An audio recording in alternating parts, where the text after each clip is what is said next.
Allô, Oui, allô, vous m'entendez bien? bonjour. Oui, oui, oui, je vous entends.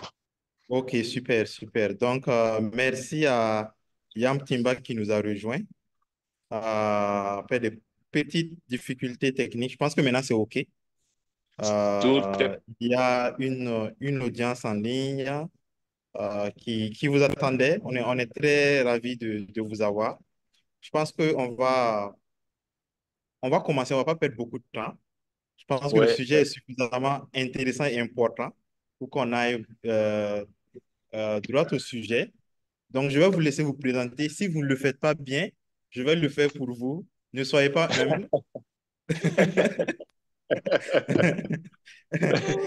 Donc, je je vous laisse vais vous essayer. présenter et entrer directement dans le sujet. OK?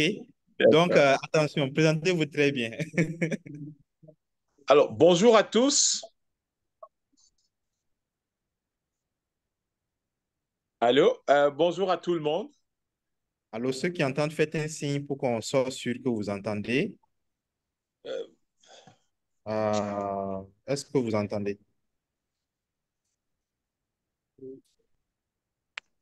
Oui, je vois que oui, je vois des signes. Il n'y a pas de problème, il faut y aller.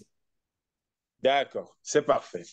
Alors, donc, je m'appelle Yambin Timba. Je parle avec vous depuis la belle ville de Douala, au Cameroun, où je vous invite d'ailleurs tous du 14 au 19 juillet pour célébrer nos ancêtres africains depuis l'aube des temps jusqu'à aujourd'hui, afin que nous ayons une nouvelle ère en Afrique, que nous sortions de la domination et du néocolonialisme actuel.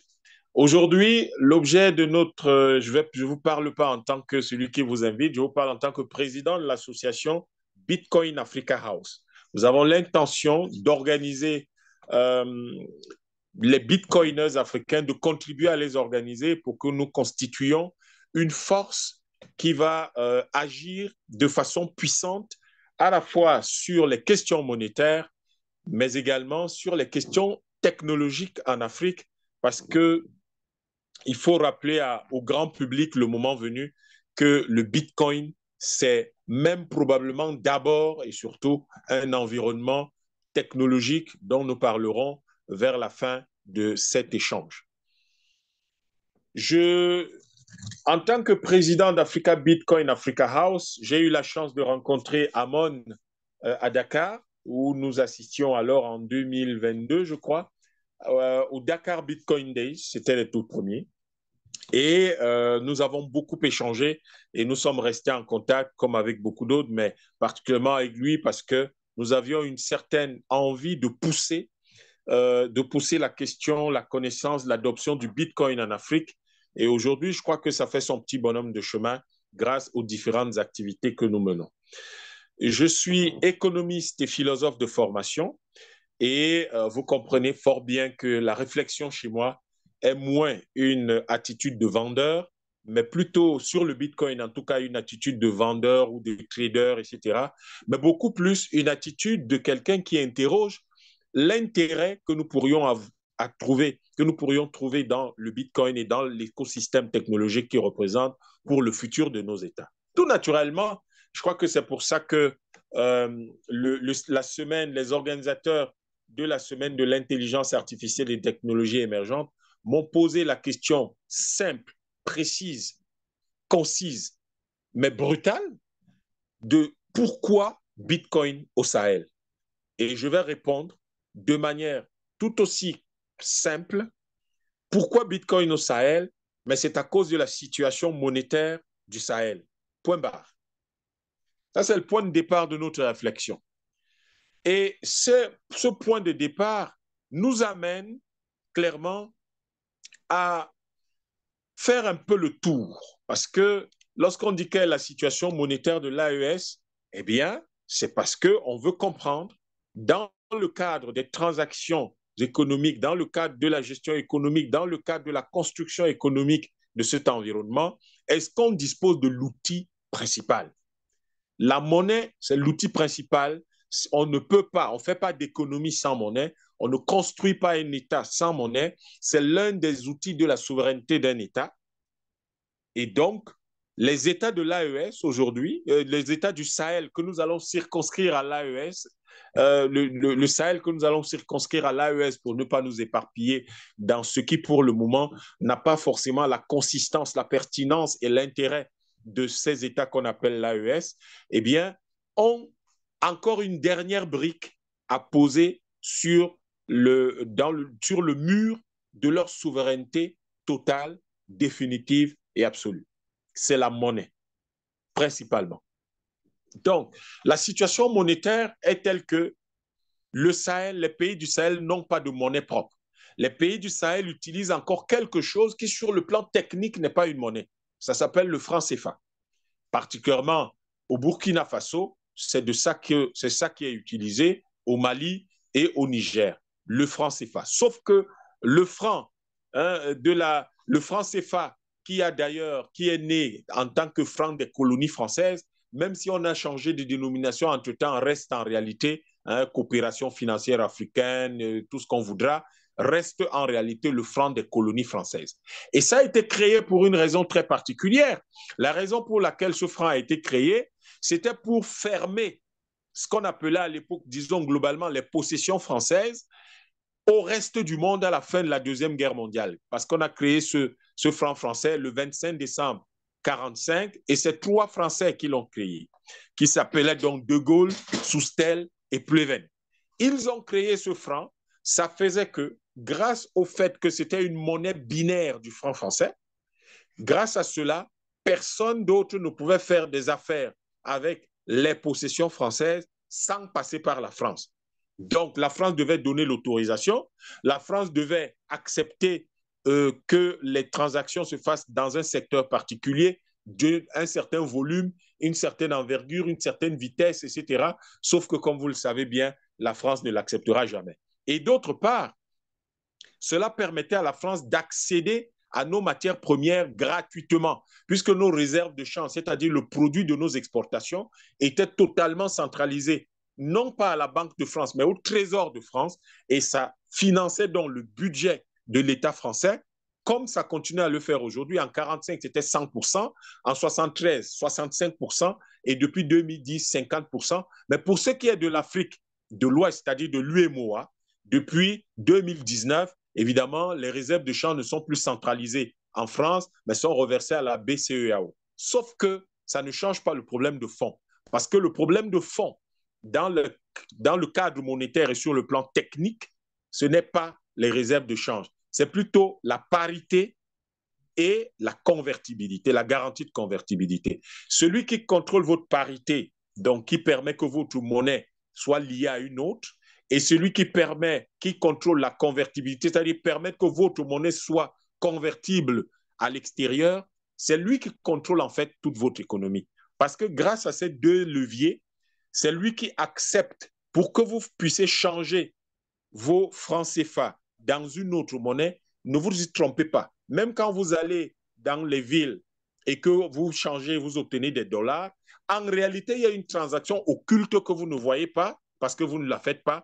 C'est que ça, d'abord, ce sera dans la comptabilisation des banques centrales, ce sera d'abord comptabilisé comme une transaction, une convertibilité avec l'euro et puis avec le dollar. Parce que quand les banques centrales voudront comptabiliser leur masse monétaire, dont les billets de banque en circulation et que vous avez entre vos mains, la Federal Reserve Bank des États-Unis ne viendra jamais comptabiliser les billets qui sont dans les zones CFA. Elle va simplement demander à la Banque centrale européenne, j'ai combien de billets là-bas chez toi. Donc, vous voyez que vos francs CFA, c'est la Banque centrale européenne qui en répond. Elle-même posera la question au Trésor de France, qui va rapporter l'information à la Banque centrale française, qui l'apportera ensuite à la Banque centrale européenne.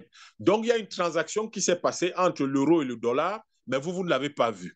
Donc, voilà la situation monétaire des pays de l'AES, ce qui fait que quand les pays du Sahel importent quelque chose et payent en dollars, donc elles prennent leurs francs CFA ou leurs réserves de change qui sont déjà en euros, les transforment en dollars, ensuite importent quelque chose. Vous voyez que là-dedans, la France gagne quelque chose parce que c'est les euros qui sont gardés au Trésor français qui sont transformer en dollars pour faire les importations. Maintenant que c'est à la BCAO est obligée d'abord de les convertir en euros et ensuite de chercher des dollars pour faire les importations.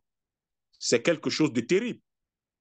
Et lorsqu'il faut faire des exportations, on paye en dollars. Ça va d'abord à la Banque centrale européenne qui reçoit tous ces dollars ou ces yens et ensuite, donc maintenant, convertit tout ça, prend tout ça, remet à la banque de France, au Trésor, à la Banque de France, qui remet au Trésor français qui, lui, nous fait imprimer des francs CFA et nous les donne. Et ils vont dire que non, mais ils ne gardent pas notre argent. Alors qu'en réalité, ce dont nous avons besoin, c'est d'une monnaie, pas un bon du Trésor français, qui puisse nous permettre de faire des affaires avec le Sri Lanka, avec la Nouvelle-Zélande, avec le Salvador, avec l'Islande, sans avoir besoin de cet intermédiaire bizarre.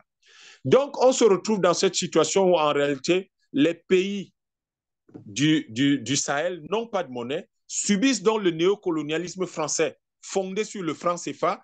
Comme c'est la France qui imprime cette monnaie, vous ne savez même jamais exactement quelle est la quantité de monnaie qu'elle imprime et vous pourrez avoir des terroristes qui vont vous dire qu'ils sont payés par des unités françaises, mais quand on regarde la BCAO, ce qui est allé là-bas n'est pas comptabilisé. Donc voilà le franc CFA et vous voyez donc en réalité, il faut que les pays du Sahel cherchent une alternative, c'est-à-dire puissent avoir leur propre monnaie. De deux choses l'une, soit nous faisons une monnaie de type dollar ou de type euro, mais si on se lance dans cela, ça va créer un certain nombre de contraintes techniques. Il faut avoir des usines pour imprimer, il faut avoir assurer l'approvisionnement en matières premières, il faut sécuriser et il faut pouvoir distribuer à travers le pays. On a certainement des réseaux de banques dont on sait déjà le faire. Le problème, c'est que vous risquez le coup qu'on a fait, non seulement à la Guinée de Sékou Touré à l'époque, en déversant de faux billets. Peut-être qu'aujourd'hui, c'est difficile d'envoyer un hélicoptère bourré de billets au-dessus du ciel burkinabé ou malien ou nigérien. Mais on peut le faire par différents types de moyens, comme on fait entrer, par exemple, les armes. Vous vous souvenez quand on a arrêté les armes au Niger, que les Français avaient fait entrer. Donc, il peut également y avoir le fait qu'on puisse lancer une OPA, des fonds spéculatifs sur cette monnaie. C'est ce qu'ils ont fait au Zimbabwe, où on s'est retrouvé avec des billets de banque d'une valeur de 50 milliards de dollars zimbabwéens. Et les gens ont dit que les Zimbabwéens ne savaient pas gérer une monnaie, c'était n'importe quoi. Alors que les Occidentaux, les Américains et les Anglais en tête, s'étaient ligués contre le Zimbabwe pour détruire sa monnaie. Donc, il y a deux options.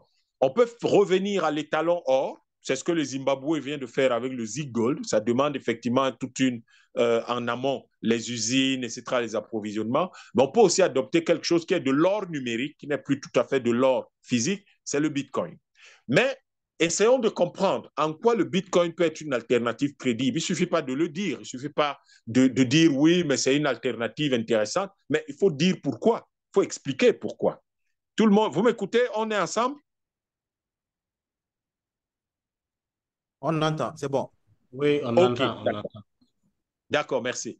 Donc, en fait, il s'agit de dire, OK, on peut avoir cela comme alternative, mais sincèrement, quelle est la différence entre le système monétaire fiat qui utilise les banques actuelles et le système monétaire Bitcoin? À partir de là, peut-être que ça va nous permettre de comprendre. J'imagine, je suis passé rapidement parce que je me suis dit, je ne vais pas commencer à vous dire qu'est-ce que le Bitcoin, etc. Je crois que ceux qui suivent qui participent à notre séminaire, à cette semaine de l'intelligence artificielle et des technologies émergentes, ils ont tous déjà une bonne compréhension de ce que c'est que le Bitcoin. Mais revenons sur la grande différence entre le système monétaire fiat et le Bitcoin.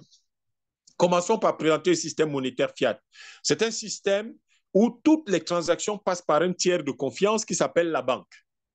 Cela implique un certain nombre de choses importantes qui définissent globalement qui définissent finalement ce que c'est que ce système-là.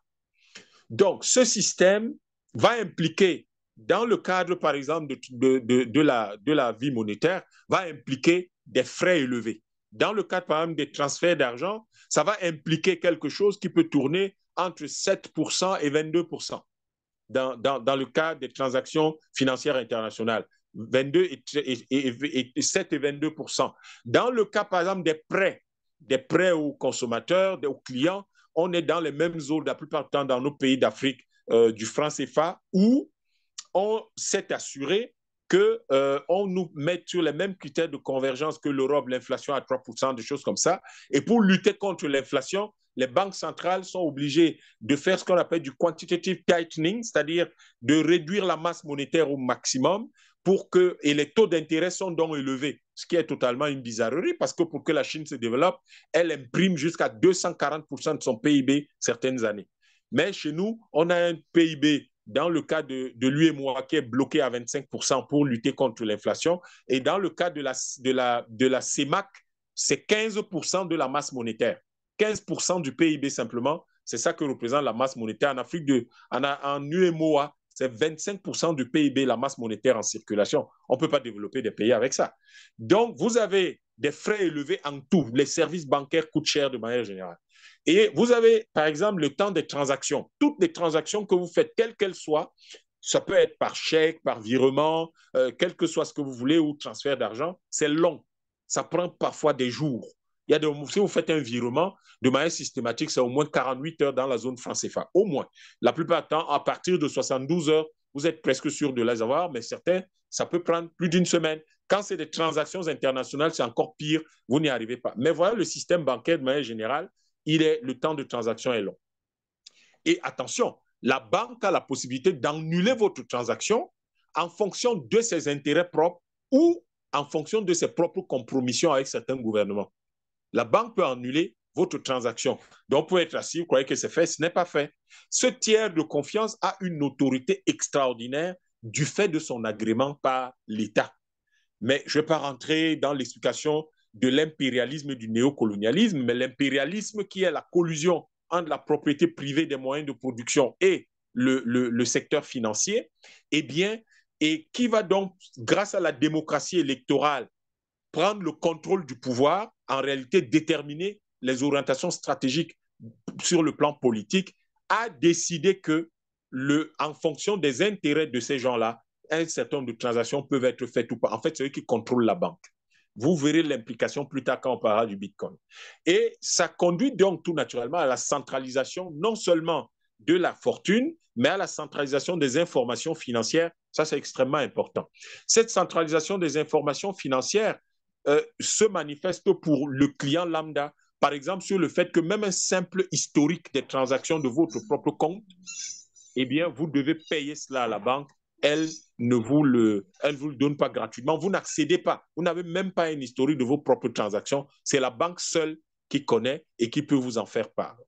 La masse monétaire dans le système fiat est infinie parce que, et personne ne connaît son volume en réalité. Si vous demandez aux Américains quel est le nombre de billets de dollars, quel est le volume des billets de dollars, le montant total des billets de dollars, ils vous donnent quelque chose qui est approximatif. Personne ne sait. Pourquoi? Un billet peut être détruit, un billet peut être oublié, un billet...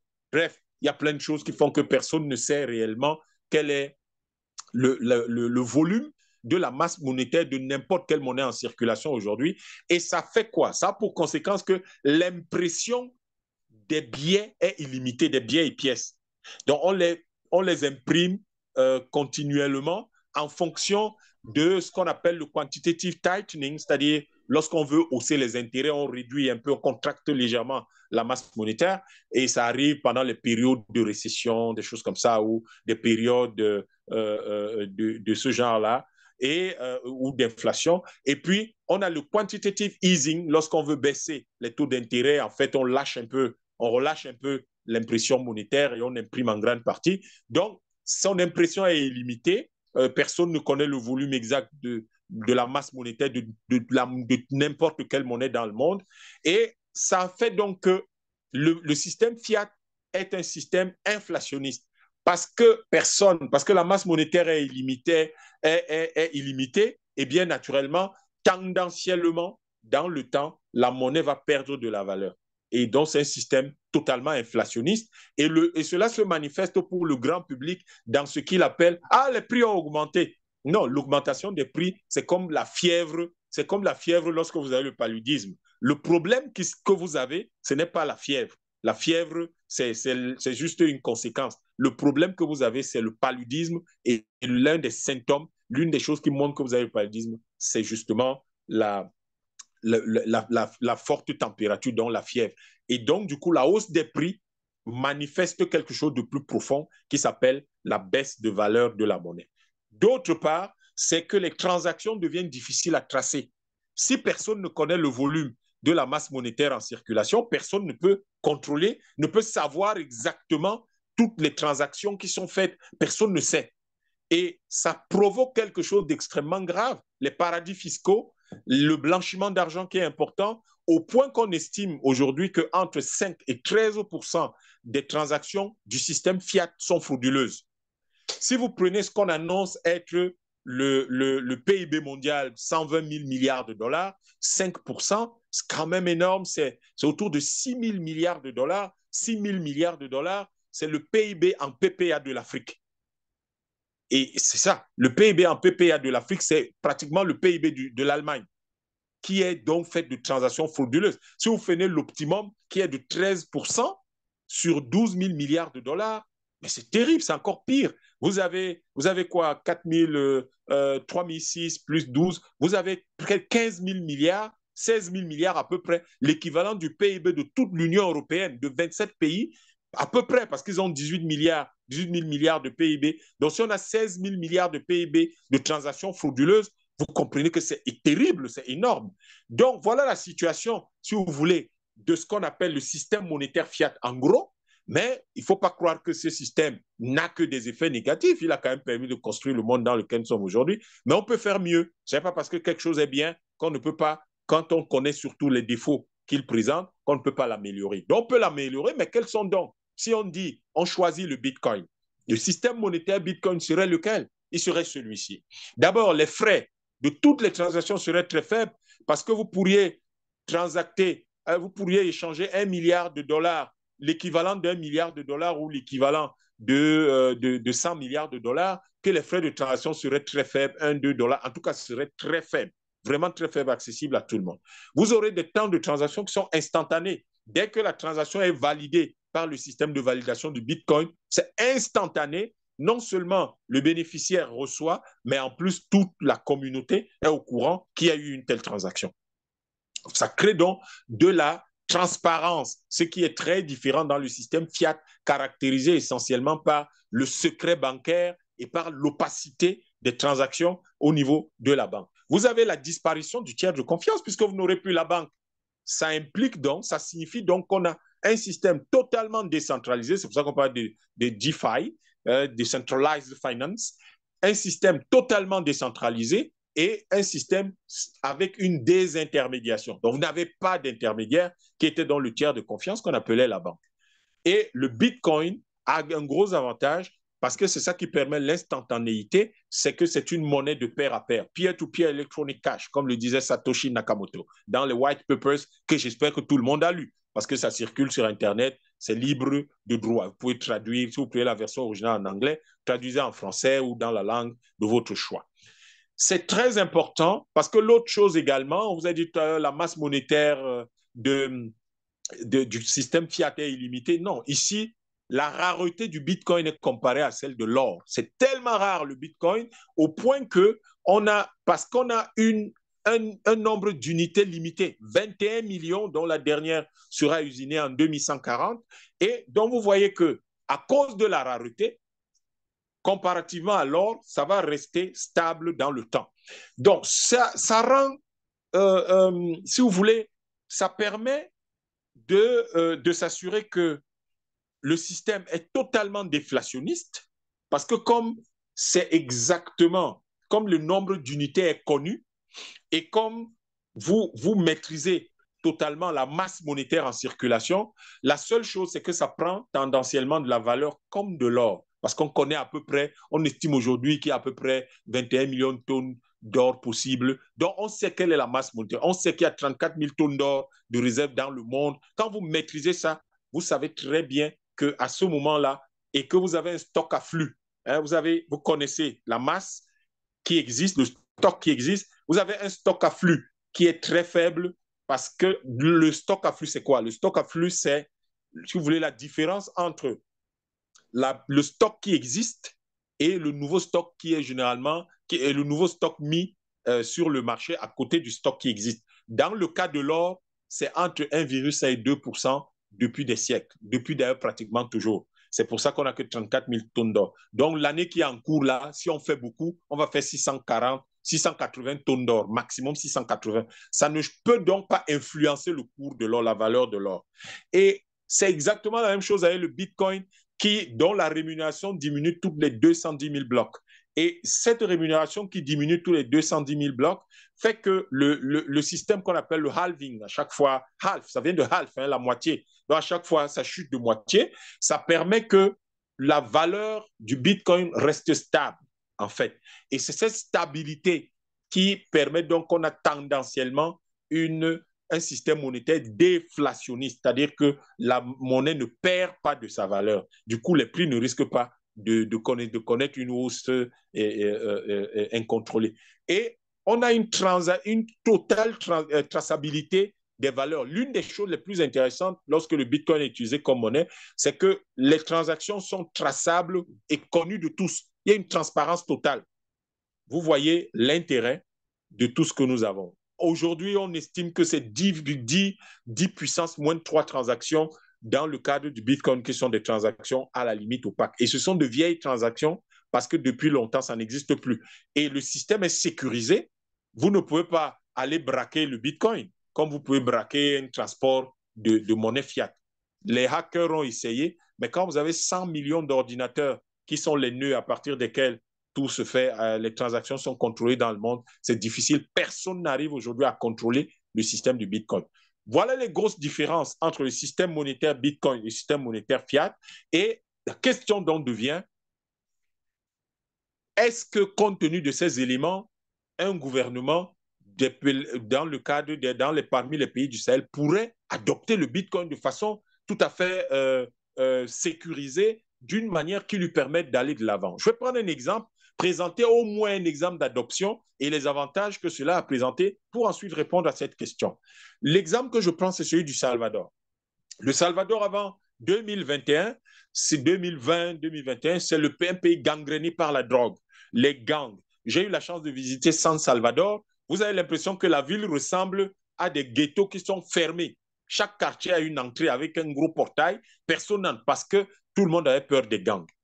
Et il se trouve que depuis qu'ils ont adopté le Bitcoin, avec évidemment une action forte du gouvernement sur le plan sécuritaire, ils ont dédollarisé l'économie. À un moment donné, leur monnaie était tellement faible qu'ils ont commencé à utiliser le dollar, un peu comme le Zimbabwe. Ils ont commencé à utiliser le dollar à l'intérieur du Salvador.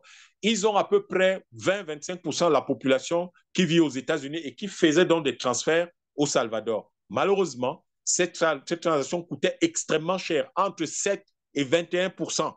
Donc, si vous donnez un cinquième de votre transfert à quelqu'un qui doit vous donner de l'argent au pays à quelqu'un, en fait, vous travaillez pour cette personne-là.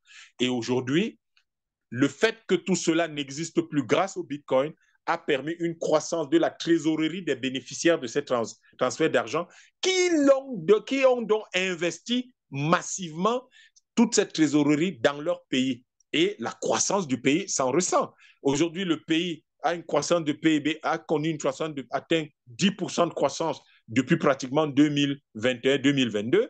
Pourquoi? Parce qu'entre 2021, aux adoptes du Bitcoin 2022, eh bien, ils font 10% de croissance et ça se maintient. À côté de cela, ça a permis le développement d'un important écosystème high-tech autour de ce qu'on appelle le Bitcoin Beach. C'est une zone à côté de la capitale, j'ai eu la chance d'y aller aussi, qui s'appelle Bitcoin Beach. Et c'est une zone de high-tech où on développe énormément de choses autour du Bitcoin et c'est très intéressant. Ça nous donne l'occasion de parler 2 minutes tout à l'heure de la technologie, de l'écosystème technologique. Et vous avez une croissance du tourisme qui monte à 50%. La communauté Bitcoin y va tout le temps. Et la communauté Bitcoin est constituée essentiellement de gens qui sont dans le trading du Bitcoin et qui ont de grosses ressources grâce auxquelles le Salvador, en 2022, a pu monter ce qu'on appelle là-bas un volcano bond. Et le volcano bond, c'est parce qu'ils ont beaucoup de... Ils ont si vous voulez, des volcans. Ils ont donc de l'eau chaude disponible, des fosses thermiques. Eh bien, le volcano bond d'une valeur équivalente à 1 milliard de dollars dans la communauté Bitcoin, ils l'ont levé en Bitcoin. Ça va leur assurer l'autonomie énergétique pendant 30 ans. Mais l'intérêt, c'est quoi? C'est parce qu'ils auront donc de l'énergie à moindre coût et ça va leur permettre de faire du minage de Bitcoin. Or, le minage de Bitcoin, c'est extrêmement rentable. Et comme c'est gourmand en électricité, il faut aller là où il y en a moins. Sauf que sur le plan technologique, c'est quelque chose de très impressionnant. C'est-à-dire que les Salvadoriens vont donc avoir un transfert de technologie lié simplement à ça. Et ça booste donc l'écosystème technologique, les startups et tout ça, qui bouillonnent d'énergie et qui permettent au pays d'attirer de plus en plus d'investissements, même du système traditionnel, et de pouvoir être de plus en plus une destination. Quand vous allez à la plage, vous avez un monde fou. Les gens sont attirés, curieux simplement, même ceux qui ne sont pas dans la communauté Bitcoin, pour comprendre ce qui se passe là-bas. Mais quel est l'essentiel, au-delà de la question monétaire, qu'il faut sérieusement prendre en considération dans le Sahel? J'aurais pu vous parler du Centrafrique, mais l'expérience est en train d'être moulinée progressivement. Mais ça a permis, par exemple, de mettre le Centrafrique sur la carte du monde lorsqu'ils ont adopté le Bitcoin. Et aujourd'hui, vous avez tout un écosystème qui se développe à Bangui. J'ai vu tous ces gens qui y sont avec lesquels j'ai discuté. Et croyez-moi, ça va aller vite parce que dans le cadre, par exemple, de la gestion des ressources naturelles de leur pays, eh bien, j'ai eu la chance de participer à ça, ils ont mis en place une loi sur la tokenisation. Et cette loi sur la tokenisation va leur permettre de financer leur économie sans s'endetter. Je crois que les États du Sahel ont vraiment besoin de telles solutions. Comment financer l'économie sans s'endetter? Le Centrafrique apporte une réponse, la tokenisation. J'ai eu la chance de participer à la rédaction de cette loi, donc je sais de quoi il est question et je peux vous assurer que c'est extrêmement puissant. Ils sont en train de faire la mise en application. D'ici la fin de l'année, début de l'année prochaine, vous en entendrez parler et ce sera une fabuleuse expérience. Mais au-delà de la monnaie, dont nous avons vu le système monétaire Bitcoin qui a de l'intérêt, on peut penser que en réalité, si une telle chose existe, ça veut dire qu'il y a un écosystème qui permet de l'aide. Je voudrais insister sur la technologie. La technologie, c'est très important parce que l'impact de cette technologie est multidimensionnel et permettrait de changer beaucoup de choses dans nos pays. La première, celle qui gangrène nos économies et nos pays pour la plupart, la corruption. Si vous mettez tout le budget tout le budget d'un pays comme le Burkina, le Mali, le Niger, n'importe quel pays dans le monde sur la blockchain, croyez-moi, il n'y aura plus de corruption. Pourquoi? Parce que tout le monde sera au courant de toutes les lignes dans le budget, tout le monde sera au courant de toutes les dépenses, de tous les engagements dans le budget. Vous ne pouvez pas détourner de l'argent. Donc, ça met fin totalement à la corruption, immédiatement. Si vous prenez donc, et ça, c'est la technologie du blockchain, et le Bitcoin n'est que la première, la première exploitation de la technologie du blockchain, de la blockchain. Donc, il faut mettre aujourd'hui, recommander à nos gouvernements de mettre les budgets sur la blockchain. De même, vous devez pouvoir y mettre la gestion foncière. Il y a trop de problèmes de titres fonciers, de double vente dans tous nos pays. Vous mettez ça sur la blockchain. Les informations sont non modifiables, elles sont immutables, immuables, comme on dit, elles sont immutables, vous ne pouvez pas les changer, et elles sont fiables parce qu'elles ont été validées par la communauté, donc on ne peut pas changer ça. Et une seule personne ne peut pas modifier ça. Alors que dans son bureau là-bas, le patron du cadastre peut modifier tout ce qu'il veut, il vous sort un titre foncier. Alors que si c'est mis sur la blockchain, personne ne peut modifier ça. On n'aura donc plus de problème avec tout ce qui est cadastral. Il y a mieux, la gestion, par exemple, des diplômes, de l'identité. Si vous mettez ça sur la blockchain, chacun a un numéro, un identifiant unique dès la naissance, ça fait que vous avez exactement tous les individus qui sont bien connus, bien identifiés. Vous qui êtes dans le Sahel, pour ceux qui sont dans le Sahel, vous comprenez très bien qu'à ce moment-là, ça a un impact sur la lutte contre le terrorisme. C'est facile d'identifier les gens.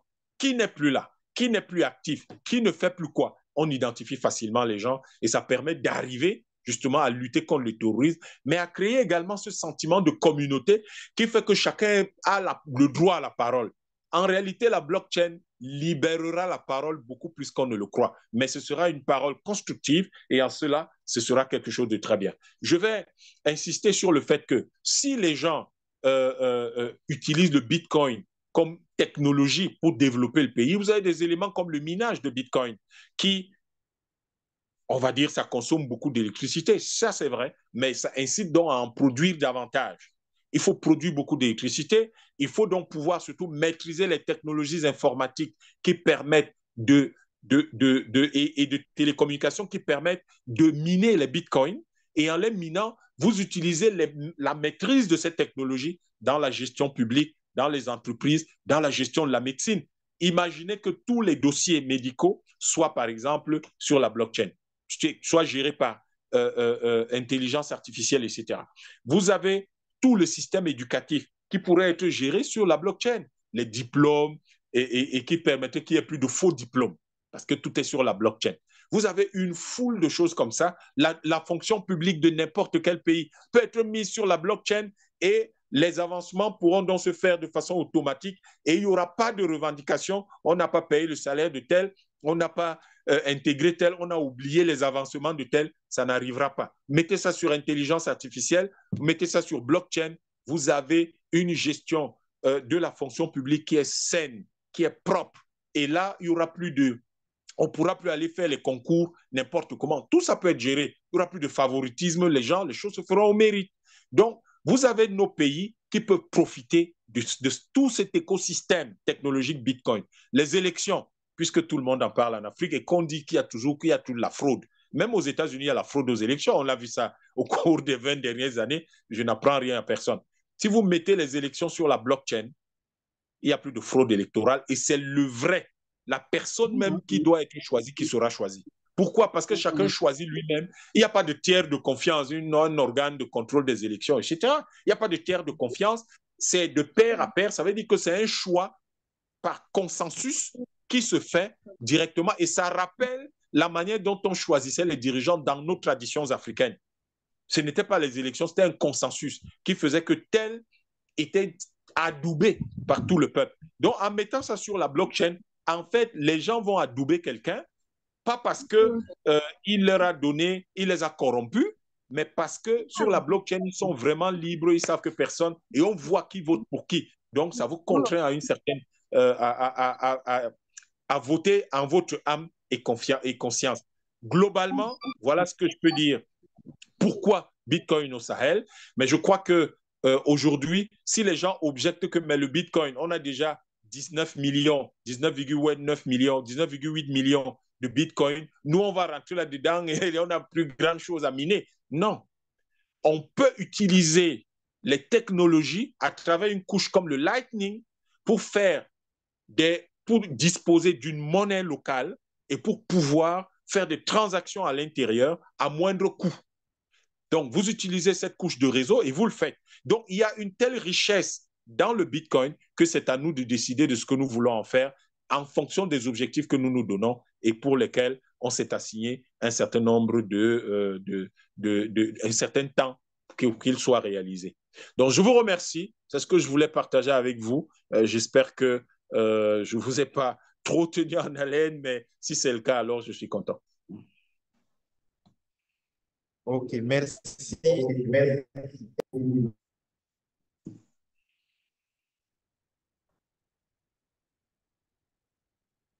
Allô?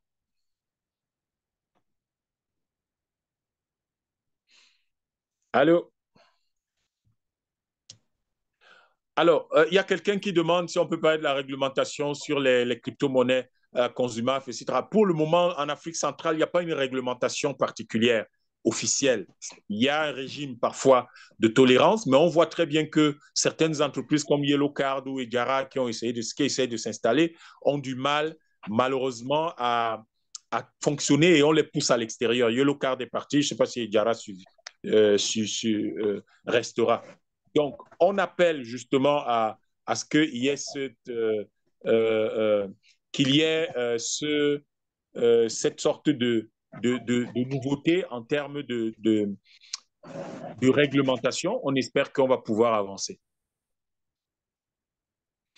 Officiellement, il n'y a pas de pays du Sahel où on vend le Bitcoin parce qu'aucun pays n'a accepté, mais vous pouvez en trouver partout. Je crois que si vous demandez, par exemple, à notre ami Amon Bazungu, il vous dira à Ouagadougou, on peut trouver ça, au Sénégal, on peut trouver. Dans tous les pays, il y a toujours quelqu'un qui peut vous vendre des Bitcoins.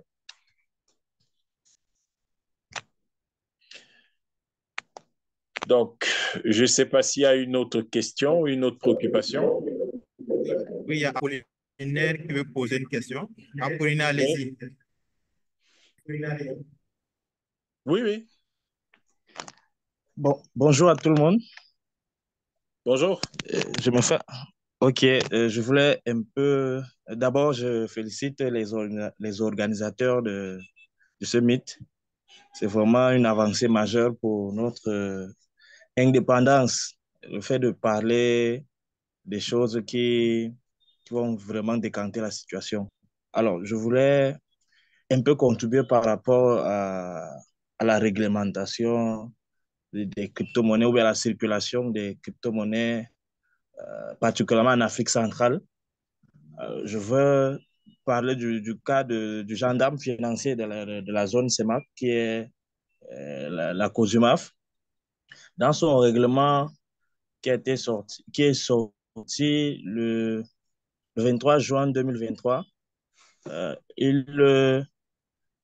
veux dire que l'institution a, a défini qu'est-ce qu'un jeton, comment lancer, par exemple, si une entreprise en Afrique centrale veut, par exemple, émettre un token, quel est le cadre réglementaire? Quels sont les éléments à fournir pour avoir un agrément? Je veux patienter un peu, je ouvre ma machine, je veux un peu lire, voilà, patienter un peu là. Ok.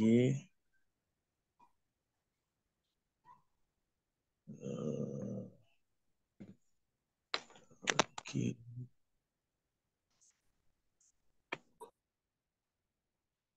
Alors, je profite.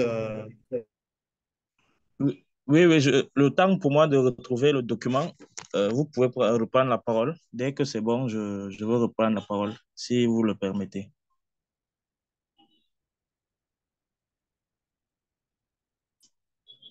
Alors, je profite de demander à ceux qui ont des questions de simplement lever la main ou d'écrire dans le chat pour qu'on puisse les transmettre à Yam Timba. Donc, à part Apollinaire, est-ce qu'il y a quelqu'un qui a des questions?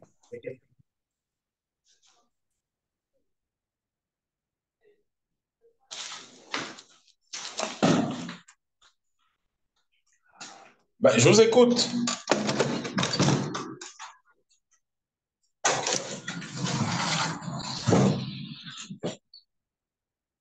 Alban Ouedraogo, je vous écoute.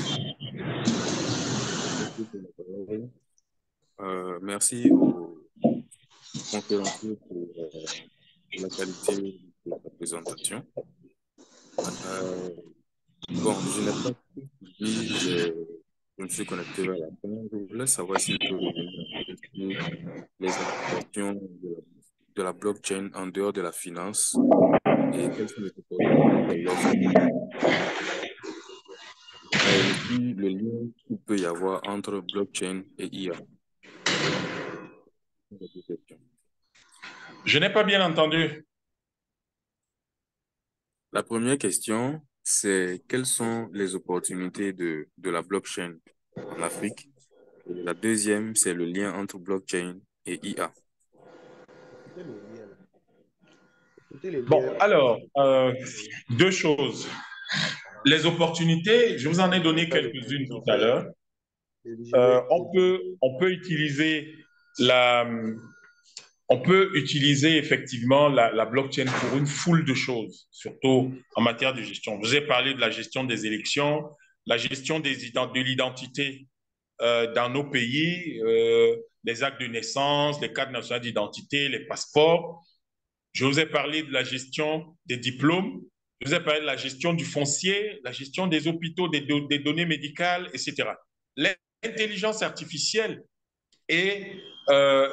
va renforcer, peut renforcer tout ce qui est fait par la blockchain, parce qu'à un moment donné, on a craint qu'il y aurait, si vous voulez, un conflit entre les deux. Mais non, en fait, il y a une complémentarité technologique entre les technologies qui permettrait de renforcer l'efficacité de l'une et de l'autre.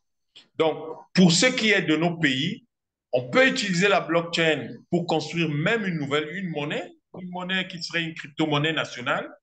On peut l'utiliser pour faire de la tokenisation de nos ressources. Donc, il est utile il faut que nos États forment le maximum d'ingénieurs, de techniciens, de managers dans ce domaine-là, qu'ils maîtrisent ce que c'est que la blockchain, pour pouvoir à la fois l'exploiter dans les secteurs que nous avons cités, mais également pour pouvoir en faire une réglementation qui soit portage, qui permette en réalité de pouvoir aller de l'avant, de pouvoir l'exploiter pour régler les problèmes auxquels nous sommes soumis. Moi, je prends, il y a par exemple Apollinaire, Dinamou, qui a une interprétation très particulière et qui essaye justement de proposer à nos États et à nos entreprises publiques et parapubliques d'utiliser la blockchain pour pouvoir se financer sans dette, à moindre coût, mais de façon populaire. Donc, il y a beaucoup de choses qu'on peut effectivement avoir grâce à la blockchain de cette façon-là. Ok, merci Idrissa. Allez-y, Idrissa. Allô? Allô? Oui. Donc, je voulais juste dire un mot pour quelqu'un qui nous a écrit. On a essayé, qui nous demande qu'est-ce qu'on a proposé aux États pour empêcher un grand retard. Mais écoutez, le problème, c'est que nous parlons, là, nous avons cette semaine de l'intelligence artificielle et des technologies émergentes. C'est aux États. Les États ont toujours des services qui s'intéressent, qui sont spécialisés, qui devraient s'intéresser à ce genre de choses. Il devrait y avoir un ou deux fonctionnaires qui nous écoutent. Nous étions au Sénégal, Amon s'en souvient, il y avait des fonctionnaires sénégalais qui étaient là. Dans tous ces pays, moi j'ai vu au Salvador ou dans d'autres pays, on le voit par exemple à Dubaï, il y a toujours des fonctionnaires de beaucoup de pays qui viennent assister pour savoir de quoi il est question. Et on regarde par exemple dans nos pays africains, il y a la chance que quelqu'un comme moi, je suis à la télé tout le temps ou très régulièrement pour parler des questions économiques. Et l'une des choses que je propose, c'est la maîtrise de ces technologies liées au Bitcoin. Donc aujourd'hui, il faut que les États peut-être puissent tenir compte du fait que nous proposons un certain nombre de choses et nous, à la limite, s'ils veulent, qu'ils nous demandent de les accompagner. Ça, on n'hésitera pas à le faire parce que, croyez-moi, et je suis d'accord avec vous, JN, c'est notre désir, c'est notre objectif à tous que nos États deviennent indépendants, souverains et qu'ils puissent aller de l'avant. Donc, nous sommes disponibles à tout moment pour parler avec n'importe quel État, n'importe quel gouvernement, pour partager notre expérience avec ces gouvernements et pour leur permettre de bénéficier de cette expérience. Nous sommes tous africains. Ce qui appartient à l'un appartient à tous. Merci pour ce stage. Je pense que pour des raisons du temps, on va prendre une dernière question. Et puis, je suis sûr que ce rendez-vous ne sera pas le dernier. Donc, déjà, Idrissa, je te laisse poser la question avant de laisser le mot de la fin. Ok, bonjour à vous tous. Vraiment, merci pour la conférence. Nous avons vraiment aimé et nous avons vraiment découvert beaucoup de choses. Alors, moi, j'avais deux questions à poser. La première est de savoir, est-ce que les pays actuellement, les pays du Sahel, sont à une phase de blockchain? Parce que nous savons qu'au niveau de la connexion, nous ne sommes pas à un niveau développé.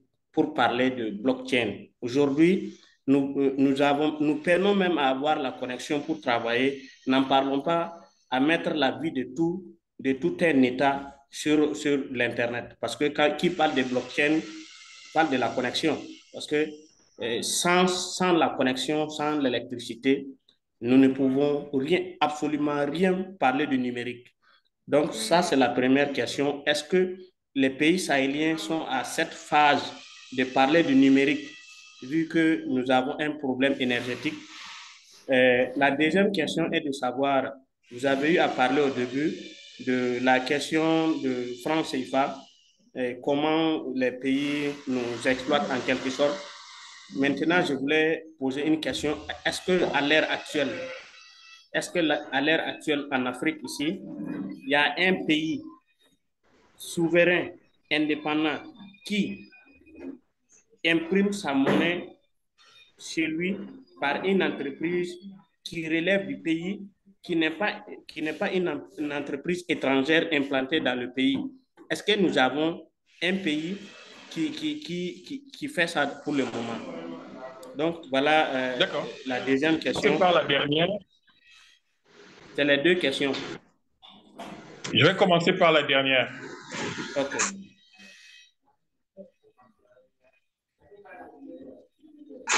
Le Zimbabwe règle le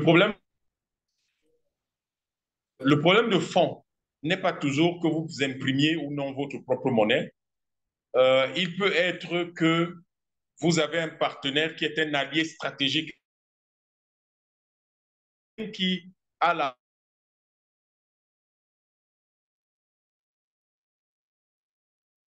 même vision politique, la même qui donc de ce point de vue imprime sécurité. Ça peut arriver. Donc c'est pas si grave que ça. Bon, par contre,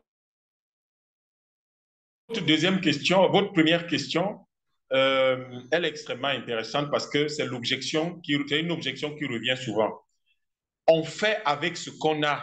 Là, nous sommes en train de parler, je suis au Cameroun, vous êtes, je ne sais pas où, peut-être à Ouagadougou ou ailleurs dans le monde, nous sommes en train de parler. On commence quelque part, le reste va suivre. Dans le cas des pays du Sahel, de l'AES, il y a un projet de centrale nucléaire qui va faire 1200, 1300 mégawatts. On fait avec ça. Peut-être qu'il y en aura 3 ou 4. Donc, on va régler le problème. Mais progressivement, on commence avec ce qu'on a et on y va. Quand la téléphonie mobile, ça n'a pas commencé dans tout le pays le même jour. La plupart du temps, la téléphonie mobile a commencé même dans les grands pays. Ça a commencé dans les grandes villes, une ou deux grandes villes. Ensuite, le réseau s'est étendu progressivement. Commençons avec ce que nous avons et le reste suivra progressivement. Voilà ce que je peux dire.